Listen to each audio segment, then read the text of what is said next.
Are you ready to learn? Because my super experienced guests are ready to share some really valuable information. Make sure and listen all the way to the end to get help and support. So let's start with the best audio experience. Hello guys, welcome to our show. Today we discuss about very important topic, interesting topic, how you can scale startup globally by using marketing and branding, because today it's hard to go ahead, and I have many examples from my clients, from my personal experience, that it's hard to scale. When you have customers, when you have the process, everything looks fine, but you can't scale. That's why I'm so excited to learn more about that with Ari Applbaum. How are you? Hi, Anatoly. Thanks for having me on your show. I'm a big fan. Oh, big pleasure. I want to learn more about that. And for me, it's important topic, Looking forward to learn about scaling business. And before we start, just tell more about yourself, experience, background, and why you pay so much attention to brand and marketing. Sure. So I've been a B2B tech marketer for almost 20 years.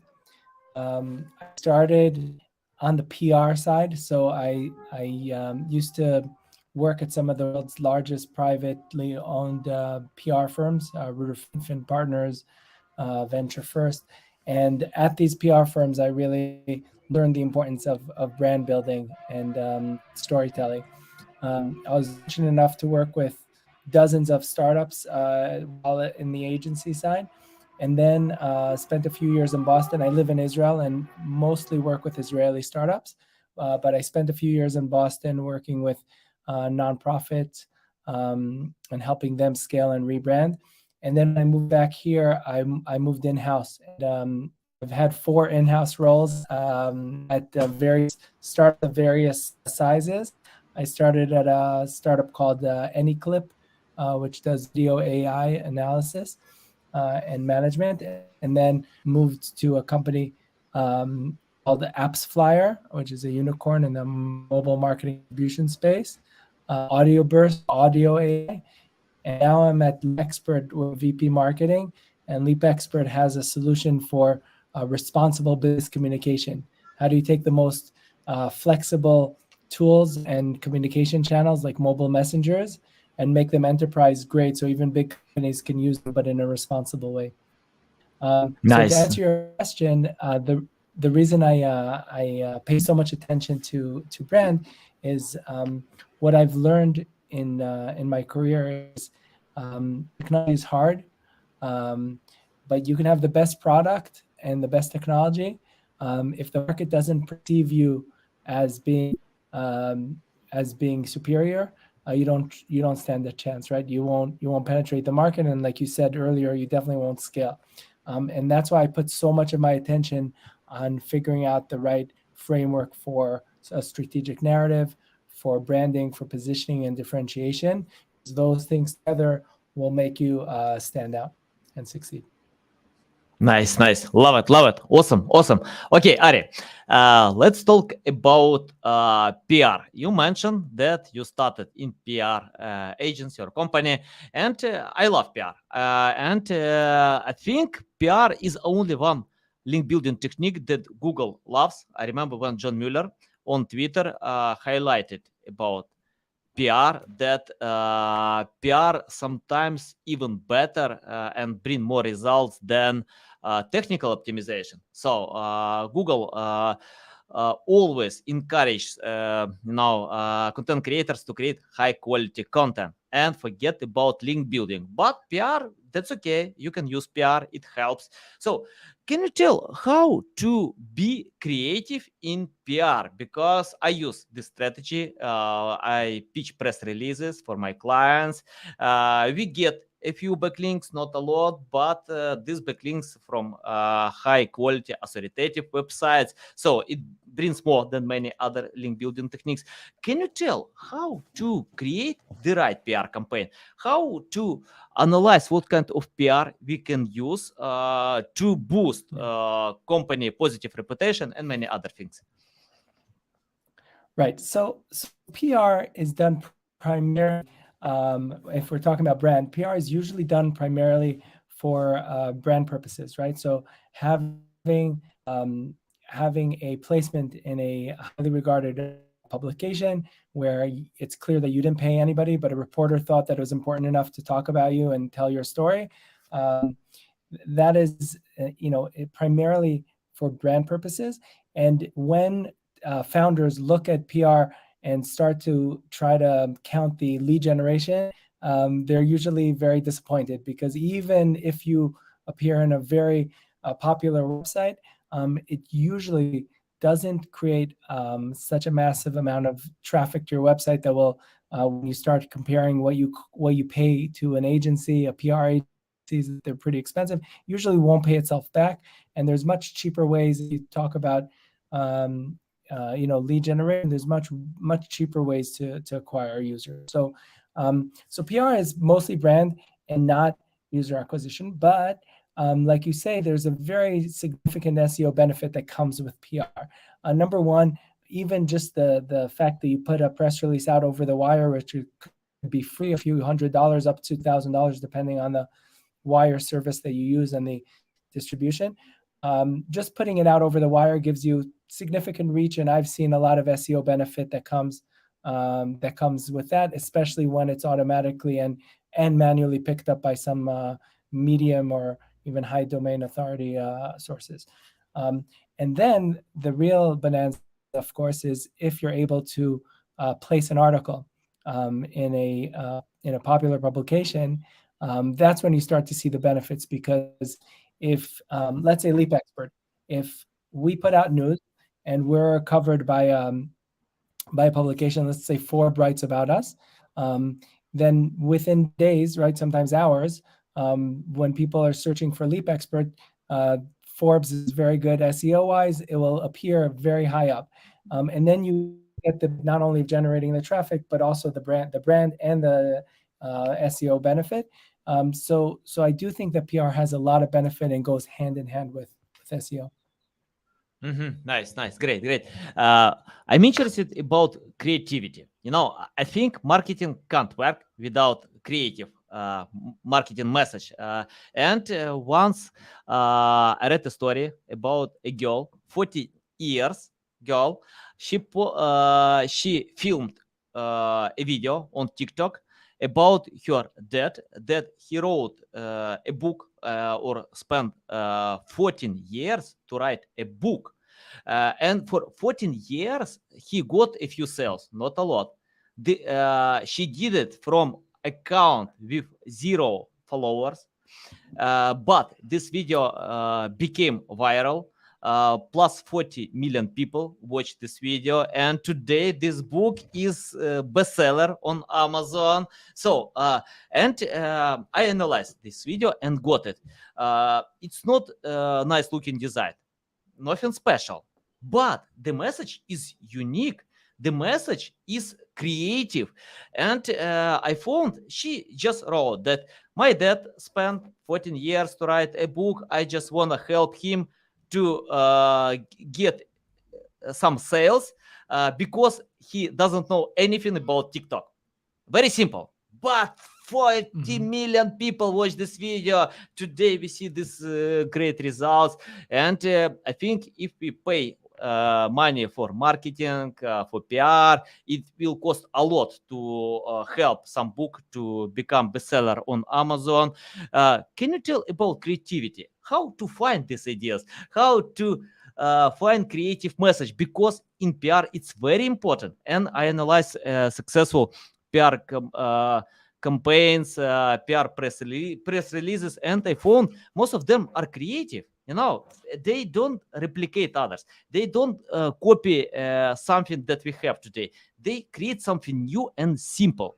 Any insights about finding these ideas? Yeah, so I think you're onto something, right? Creativity is key, and especially this story you tell. It's B2C, right? It's a girl selling a book to wider audiences, but especially in B2B, we tend to be very, very boring. Marketers tend to follow one another and use industry jargon, and everybody ends up sounding the same, and it's just noise that everybody tunes. And I'm taking, I think it was the CMO of Gong, Uri Ledergor, who said once, if it's best practice, then if it's best practice, then no, that's not what he said. I forget the exact quote, but he spoke about how when everybody does the same thing, then then by definition you have to do something else, right? Because you're not standing out. And what creativity is about is about figuring out a different message, a different way to deliver the message, right? It's a vehicle, it's the image, it's a visual, it's a story that you tell, and not to be afraid to do things differently, and to treat people as people. Even in B2B, we're not marketing to businesses, we're marketing to people. So remember that you're talking to a person, and what works with people is emotion, it's humor, it's creativity, it's something that will move them. Not talk to them, but try to really motivate them, move them from point A to point B. Yeah. Once I spoke with Jim Edwards. He worked in Business Insider for 10 years. He started on this company from scratch. Then company was sold for $500 million, 1,000 employees, very successful company. Many B2B companies, brands know about this company. And he told me that their success depends on creating non-boring content. So business, finance, and related topics are boring. But when you create non-boring content, you can get much better results. And I found from my experience, I see you have a lot of books on your background, and I love reading books as well. And I love reading books, I mean, like adventure books from Jack London. You know, when I can read his book, he wrote these amazing books 100 years ago, but I can feel that I'm part of this journey. Now I take this book, I can forget about sleep, about water, meal, anything, because I'm living on this book. But many business books are great for sleep. You know, when you have problems with sleep, you can take a new book to read it. You don't need to buy any medicine, pills, just read a new boring book and you can sleep well all night. And but some books are great, even business books, like Josh Sugarman wrote his books like 40 years ago, but I love read them. I can feel that I'm part of the journey. It's interesting written. So I think it's important to create non-boring content. It doesn't matter what kind of format you have. Can you tell how to create non-boring content in boring niche? I'll give one tip, and that's what sets good content apart from bad content is bad content, and this is most, again, B2B tech marketing content, is descriptive. And by descriptive, I mean it explains the problem, it explains the solution, it explains about the product, it explains how you can use it, and explains how you can benefit from it. And that's all very important and has to be, I guess, part of the message. But descriptive is one way to communicate. And the second way that you can communicate is through narrative, storytelling. And the books that you talk about that are riveting, that pull you in, that you can't put down, are just excellent stories, because human beings for thousands of years have been trained to tell and listen to stories and be moved by stories. And so even the best business books, you know, my favorite marketing, I've read so many marketing books. My favorite one is the 21 Immutable Rules of Marketing by Al Ries from 30 or 40 years ago. And even though a lot of the stories there are outdated, it's all stories. Every rule there has stories that tells, that explains and demonstrates the rules. So, and think about some of the best business books out there. Good to Great, right? It made such a great impact at the time. It was because it was really compelling stories that demonstrated how companies go from good to great.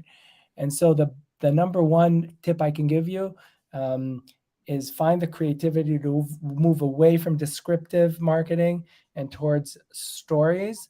Longer stories, shorter stories, a combination of stories. Just find a way, because that's the human brain is wired to listen and to be pulled in by a good story. Yeah, I love storytelling. I opened your LinkedIn profile because I love opening LinkedIn profiles, and I found on your background the message: brand builder, marketer, mentor, speaker. Let's talk about that. You have two niches. I mean, like you cover branding and marketing. We can separate them, we can unite them, but can you tell how to unite them? Because I see the issue when marketers can't get the right data from salespeople, when they don't cooperate with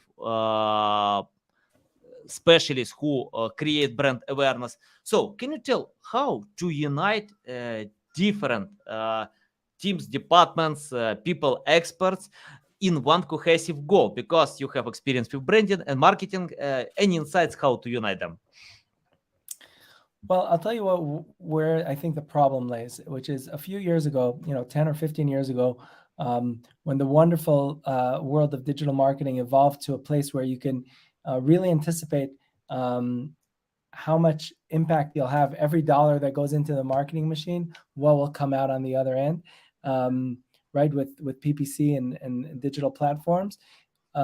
It became way too tempting for marketers and definitely for the founders to measure everything in dollars and dimes and say, okay, if I invest now $300,000 or $500,000 or $1 million, I will get this amount of revenue from X amount of leads within the next 12 months.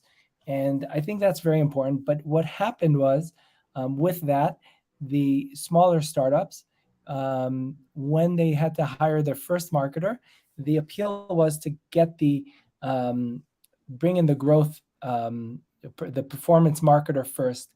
And the idea is, I know that this performance marketer will manage the campaigns and bring in and optimize how much success, the impact, leads, and revenue I get out of my marketing budget.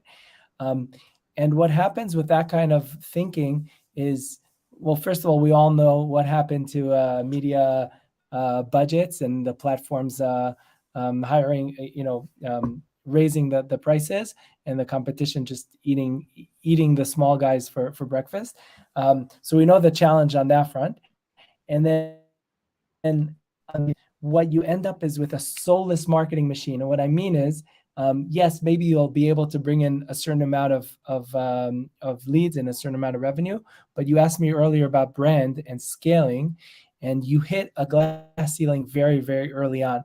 Because if you don't have the right story, if you don't have the right differentiation, if you haven't built a brand that is worth more than the users that you're able to bring to click a button or whatever, then you get stuck.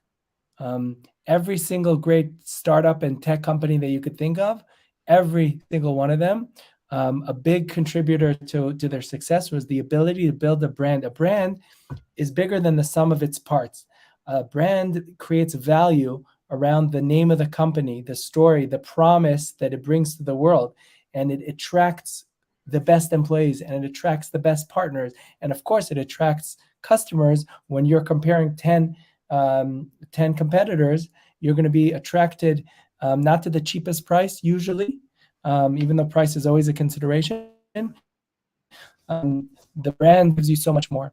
So what I'm saying is, these startups that were hiring the PPC ninjas first, they missed the opportunity to bring in a brand builder first, because the brand builder will give you the foundation, okay? And on top of that foundation, of course, the tactical optimization of campaigns will come, and the SEO will come. Everything will come, but as a brand builder, I believe that it has to come on a strong foundation of a brand. On top of that is corporate marketing and growth marketing and product marketing and everything else. But I believe very strongly, foundation has to be brand. Nice. Yeah, I agree. I think today, when someone pays so much attention to SEO or social media marketing and forget about branding, I usually tell them, no way. Because when users have choices to choose brand or unrecognizable brand, they will choose brands. For example, my son, 12 years old, he never asks me to buy sneakers. He always asks me to buy Nike. Always. He doesn't know about the word sneakers. For me, it's more important quality. I can buy Puma, Reebok, any brand. For me, it's more important quality. It doesn't matter. Of course, I trust brands, Reebok, Adidas, Nike, but I usually choose between different well-known brands because I know these brands create quality, produce quality products. But he always Exactly. tells me I need to Nike, buy me this Nike. So Nike provides a good job, with influence marketing. When his loving sportsman can takes these shoes, so he can feel he wanna be to become the part of such feeling, to have the status, like influencers can have it. Okay, Ari, I have the question about scaling. Wait, For before example, you continue, you mentioned Nike. Actually, I have this book right here. It's called Shoe Dog by Phil Knight, okay, and okay, it's the yeah, story. I It's read the this story of book. how he built Nike. Yeah. And I'm just starting to read it now. But I really think that what he was able to do is build an iconic brand, which goes so much beyond the products. Of course, right? People they think of Nike much like Apple as a way of life, and and the brand loyalty that you talk about is just a small part of it. Meaning, when you brand loyalty means you've had so many good experiences with a brand that you become loyal because you you believe that the sum of experiences means that you'll continue to have good experiences, and that means that if I've had 100 or 1,000 cans of Coca-Cola, they all tasted exactly the same. If for some reason I drink a can of Coke and it's flat or it tastes bad, I won't blame Coca-Cola.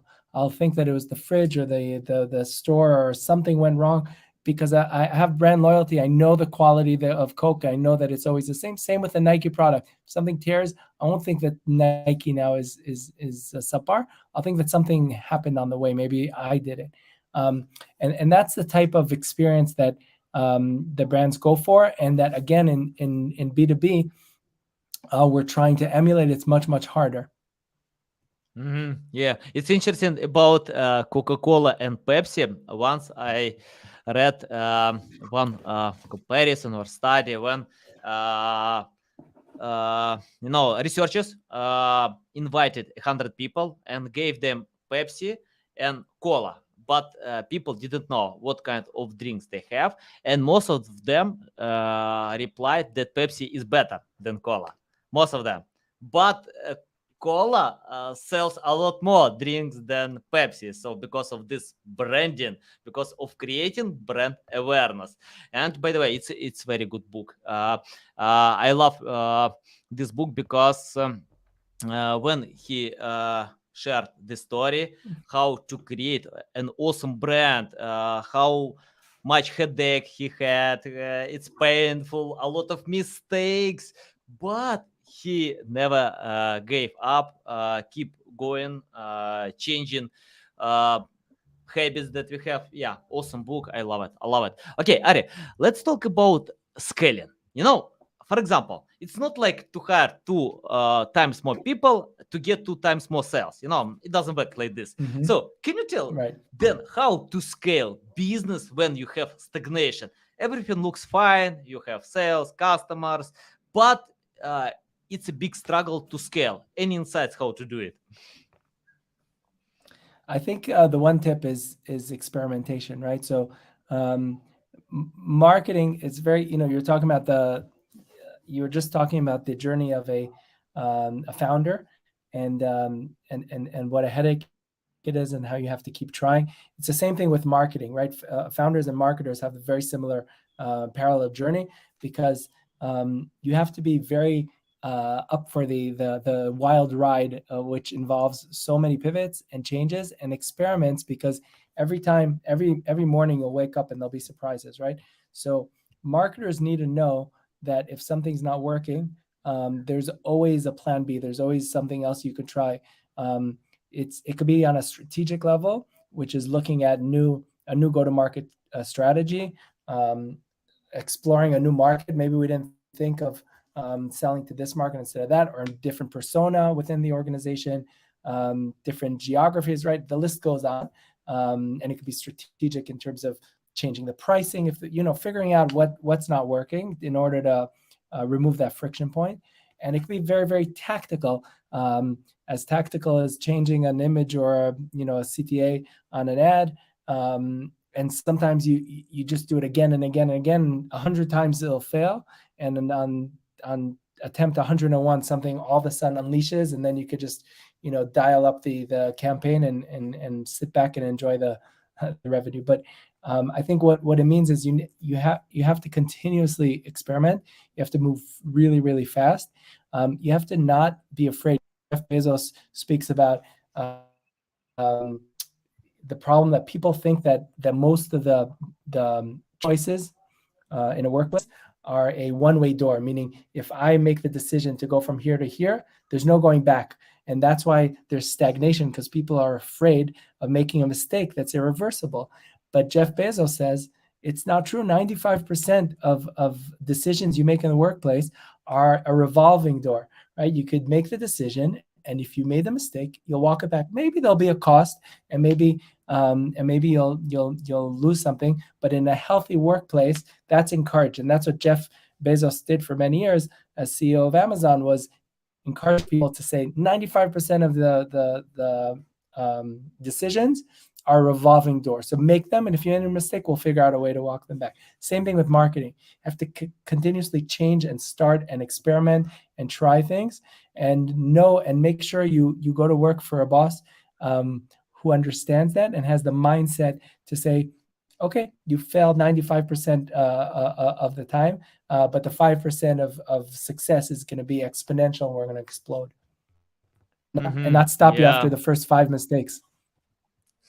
Yeah, I remember when Jeff Bezos said about. I remember that was an interview with Jeff Bezos, and someone shared the story when the research team came to Jeff and gave him data about a new product and asked to give more time to research, to analyze, to learn customers, and he denied. He told, no way, guys, nobody knows what actually works. We need to experiment, to test, to figure out. And this product was Alexa. Today, most homes in the United States have this product. And I remember when Mark Zuckerberg talked about experiment, about testing, about taking a risk, and he told the biggest risk is not to take the risk. So yeah, you need to test, you need to analyze. Their tagline for years was move fast and break things, but that got a lot of backlash, and people were critical of it because so many things did break. Yeah, agree. Okay, let's talk about common mistakes. Can you list mistakes that companies still do in branding, marketing, PR, and how to find a much better working way? Mistakes. I think mistakes, they vary, but one is, like I spoke about earlier, is being too tactical and hiring first the growth people before the brand people. I think you have to hire brand first. Product marketing has to come really, really early on. Until a few years ago, many people didn't understand the value of product marketing. Now the whole industry has exploded, and good product marketers are set for life because it's such an important function. So I think get your brand first, get your product marketing second. I think another mistake is there's a little tech that's important. A lot of marketers will outsource graphic design. And I really think that graphic design needs to be one of the first 5 functions in a marketing team, because again, your ability to create a cohesive visual brand, which is part of the story, right? Part is the written and the spoken word, and the other part is how you tell the brand story visually. So I think get a really strong graphic designer on board early on to help you build that brand is key.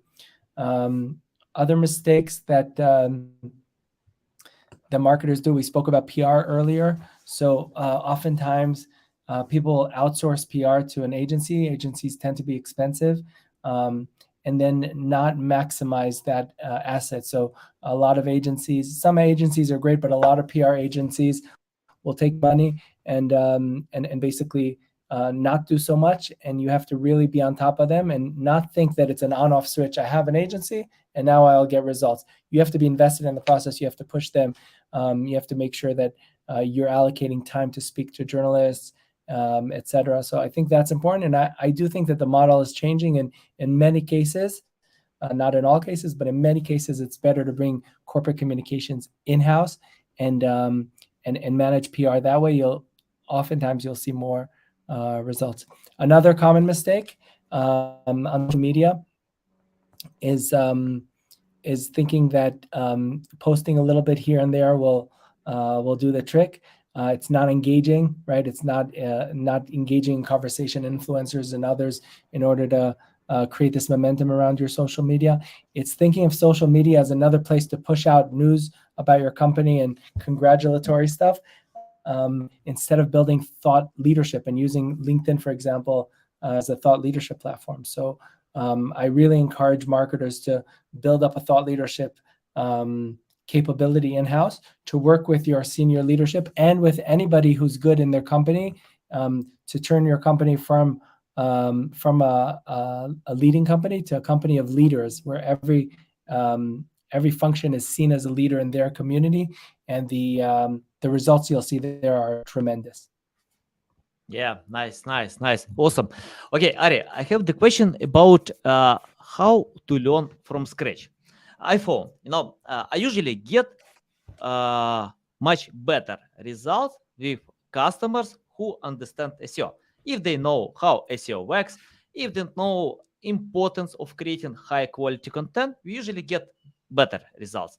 But if someone feels that the expert in any niche will decide all your problems, for me it's the same like to find the best coach or specialist in diet, and don't understand why you need to eat healthy food, to drink water if you want to lose weight, and something similar. Or for example, the best tutor can teach you the foreign language. You need to spend time to learn.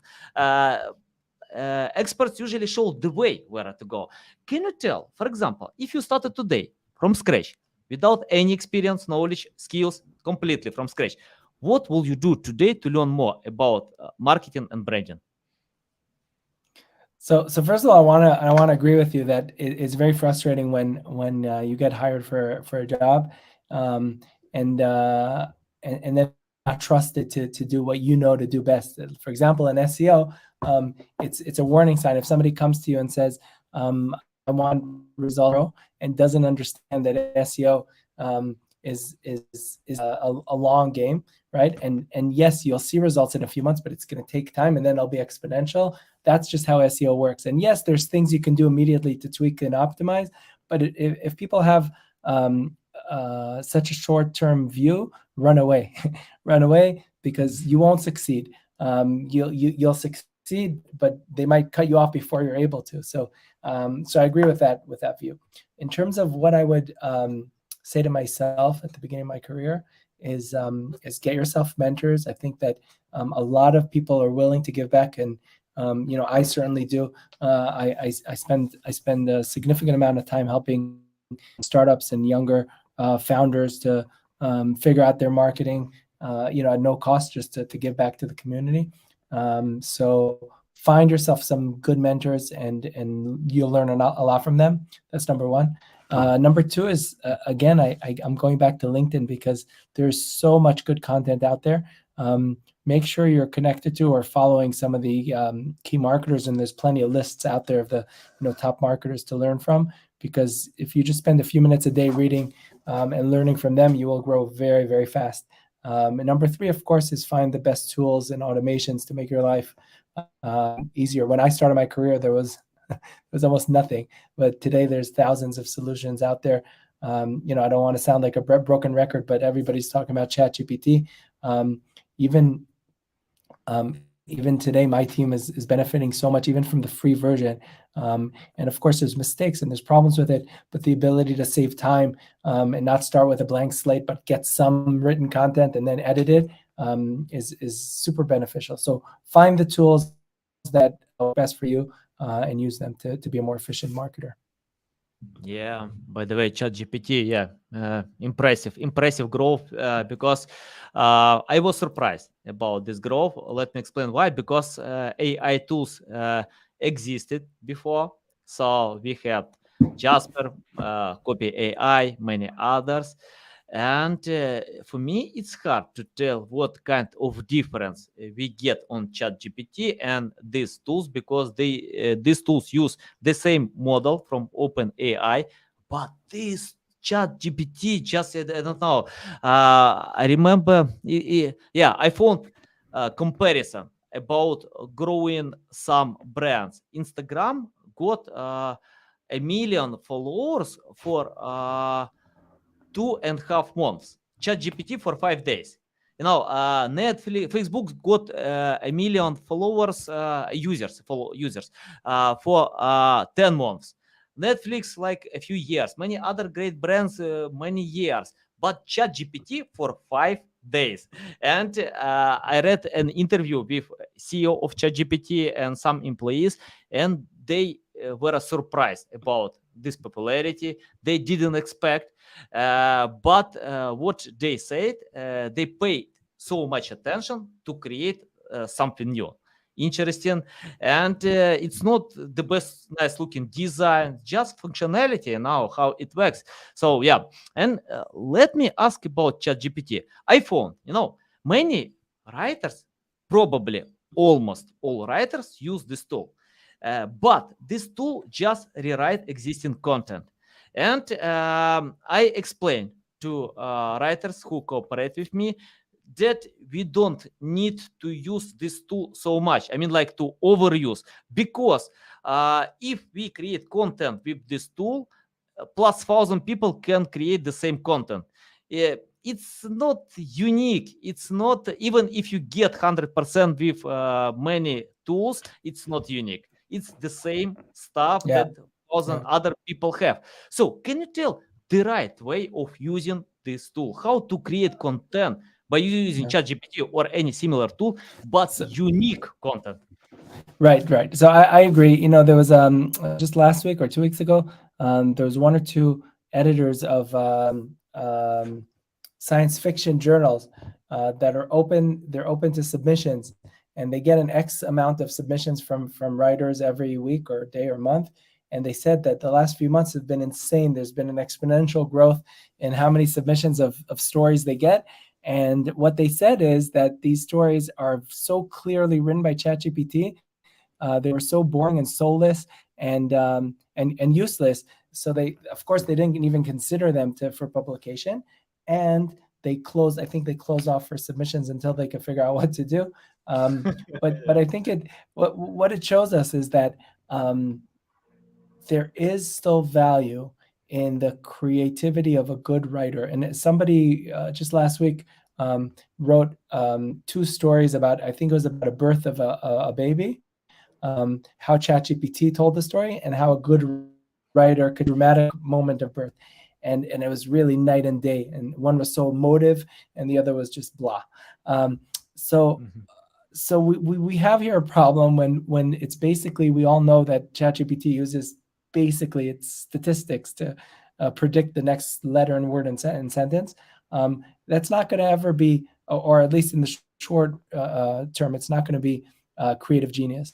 So we definitely should be aware, and I'm sure for SEO purposes, there's no question in my mind that Google's going to find a way to weed out these blog posts. So if you think that you're going to stop having humans write your blog posts, maybe that's good for a couple of months, but it's not a long-term SEO strategy. You're going to need people to tell content that's that's different, because otherwise it just levels the playing field and nothing will matter anymore. And good content will continue to be important. And so to answer your question, you can use ChatGPT for pieces of your story or your blog post or your email. You can use ChatGPT for options. Sometimes I will write a sentence and I'll say, doesn't sound right. So I'll plug it into ChatGPT and I'll say, rewrite this, or rewrite this and optimize it for X or Y, or give me 10 options. And sometimes one of the 10 options will be good. And sometimes I'll have to take 3 options and merge them together. And then I come up with something that's better than what I had. So you have to be smart with how you use ChatGPT. I use it for editing. I use it sometimes for an outline. Give me an outline for a blog post about iMessage compliance, and it'll give me an outline. And then I'll say, this is bad, this is good. I'll take pieces, I'll add. I'll take one piece and say, okay, now break it out and give me 10 bullet points under that. You have to know how to use it. And by the way, I think this is going to create a whole new slew of jobs and functions in marketing organizations and in organizations in general, which are people who know what prompts to give and how to use these technologies. But at the end of the day, you're going to have people who take it and look at it and add the human flair and the creativity that's going to make it stand out and work. Yeah, love it. I agree. And I use ChatGPT to edit my text. I write unique text. No one has this text. So I ask ChatGPT, please don't change the meaning. Give me the same meaning, but edit. So I can save money by paying for proofreading. So why not? Sometimes it still does change the meaning. I find that the editing, you have to be very careful and say to yourself, it just move the words around, but does it still mean the same thing? And sometimes it doesn't. So you have to be careful. Yeah, it's better to read, to check out. I found a few writers who use ChatGPT overuse, and I can't cooperate with these people. I told them, sorry guys, if you want to use, just tell me, okay, I'm going to use, everyone uses, but what kind of difference can you bring by using this tool? It's important, because if you create the same content, if I ask these questions and get the same context that you have, I'm not interested to get such text. So yeah, right. I agree. And Ari, I have the final question about the future. Can you forecast what kind of future will be in branding, in marketing, because of AI, many other things that will come? And I found that today Snapchat, YouTube, Instagram, Baidu, DuckDuckGo, even governments like Singapore invested, if I remember correctly, plus $20 billion to develop AI. So I think the future will be in AI. It's not only the future, it's present, but the future, everything that we have will scale a lot. So can you predict what kind of future will be and how to adapt today to this future? So I think that when we talk about marketing, tech marketing, more and more of the work will be done by AI, right? And we'll be using both generic tools, and every marketing team is going to have custom tools using APIs of these AI platforms to create specific marketing machines that are fed all the the brand guidelines and the positioning and the competitor and everything, and then help you with emails, with campaign optimization, with everything. Now, that is not to mistake the future for being less marketers. I don't think that it's any marketer is going to lose his job. What some research just came out recently that said that the most important function and characteristic of good employees in the future is going to be agility, right? The ability to adapt to these changes. Those who are not able to change will be left behind and won't be good marketers. Marketers are going to have to continuously learn to adapt and adopt and adapt to these new tools and use them. And I think it's just going to make us better marketers. It'll enable us to create a higher quantity of materials, better quality materials.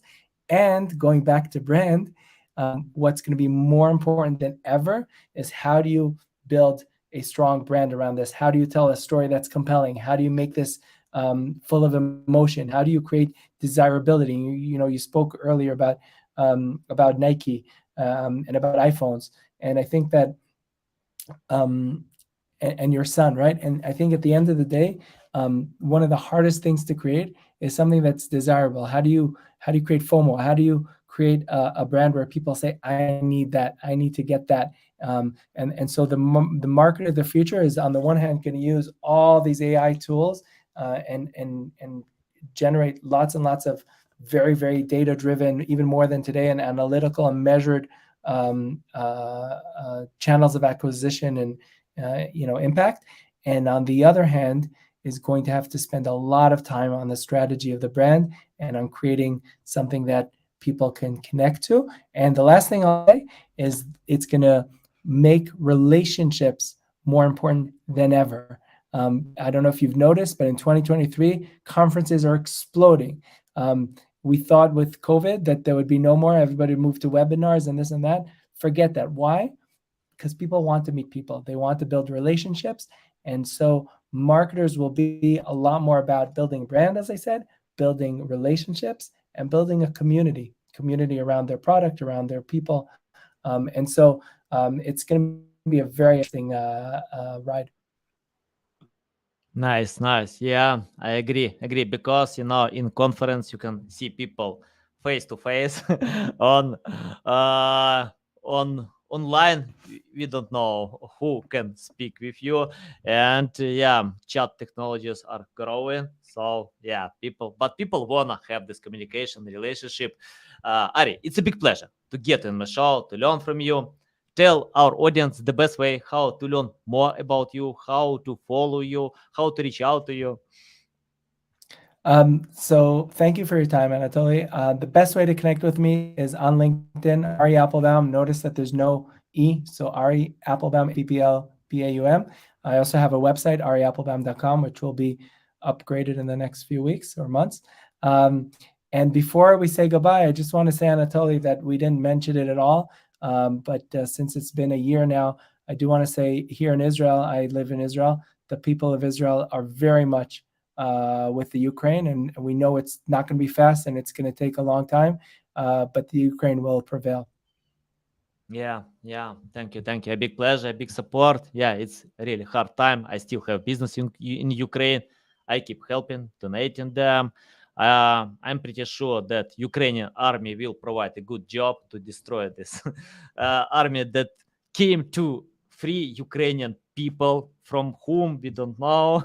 So in Russia, 15 years in prison, everything if you say against this Russian propaganda. But in Ukraine, if I don't like my president Zelensky, I can tell I don't like him. It's my opinion. That's okay. But in Russia, you can't. So, and this people decided to free Ukraine from whom we don't know exactly. But it's history. I think Ukraine will do this job to change the history, I hope. And by the way, you mentioned that some publications have the problem with recognizing AI content. And one of my friends worked,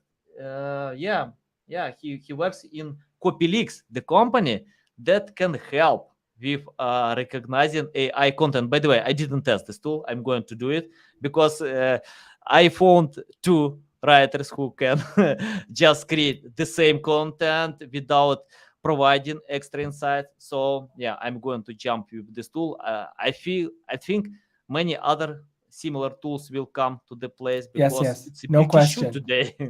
Yeah, No question. it's important. It's important to control and to know that you can get unique and creative stuff. Okay, Ari, it's a big pleasure again. Thank you Thank you for having me so on your much. show. Yeah, okay, guys, thanks a lot for watching and listening us.